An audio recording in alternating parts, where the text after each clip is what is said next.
வணக்கம் நண்பர்களே, எஸ்என் பக்தி டைம்ஸ்க்கு உங்களை அன்புடன் வரவேற்கிறோம். நம்ம வாழ்க்கையில சில கேள்விகள் எப்பவும் நம்ம மனசுல ஓடிட்டே இருக்கும். சில கனவுகள், சில நம்பிக்கைகள், இது எல்லாம் நம்ம வாழ்க்கைக்கு என்ன சொல்ல வருது? இன்னைக்கு அப்படிப்பட்ட சில சுவாரஸ்யமான கேள்விகளுக்கும் அதற்கான ஆன்மீக பதில்களுக்கும் போக போறோம். குறிப்பா நம்ம வீட்ல பரமசிவனின் ஆனந்த தாண்டவ கோலமான நடராஜர் சிலையை வைக்கலாமா? வைக்கணும்னா எப்படி வைக்கணும்? வாங்க வீடியோக்குள்ள போகலாம். நம்ம லிஸ்ட்ல முதல் கேள்வி, ஆனி மாதத்தில் பத்திரப்பதிவு செய்யலாமா? ஆம், ஆனி மாதத்தில் பத்திரப்பதிவு தாராளமாக செய்யலாம். இது மிகவும் சுபமான மாதம்தான். அடுத்தது, சேவலை கனவில் கண்டால் என்ன பலன்?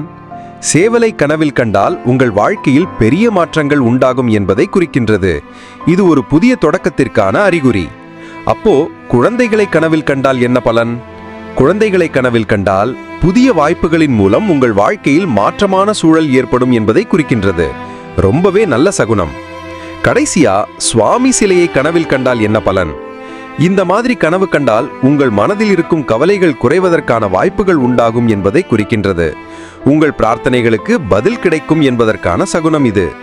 இந்த எல்லா கேள்விகளையும் தாண்டி பலரும் கேட்கும் ஒரு முக்கியமான கேள்விக்கு இப்போ வருவோம்.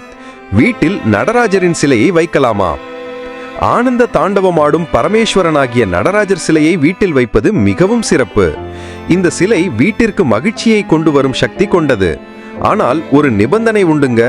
நடராஜர் சிலையை அனைவரின் வீட்டிலும் வைக்கக்கூடாது. அப்போ யார் வைக்கலாம்? யார் முறைப்படி பரதநாட்டியம் கற்று அரங்கேற்றம் செய்திருக்கிறார்களோ அவர்களுடைய வீட்டில் நடராஜர் சிலையை வைத்து வணங்கலாம். பரதநாட்டியம் என்பது வெறும் கலை மட்டுமல்ல, அது சிவபெருமானின் நடனத்திற்கே அர்ப்பணிக்கப்பட்ட ஒரு தவமாகும்.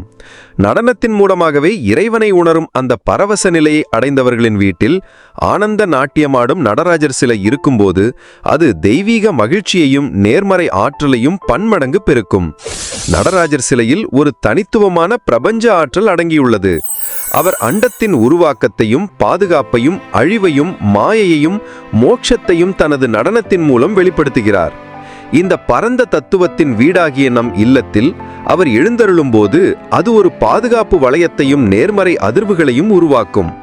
ஆனால் நடனக்கலையுடன் ஆழமான தொடர்பில்லாதவர்கள் அவருடைய பிரம்மாண்டமான ஆற்றலை முறையாக புரிந்து கொண்டு பராமரிப்பது கடினம் என்பதால் இந்த விதி வகுக்கப்பட்டுள்ளது.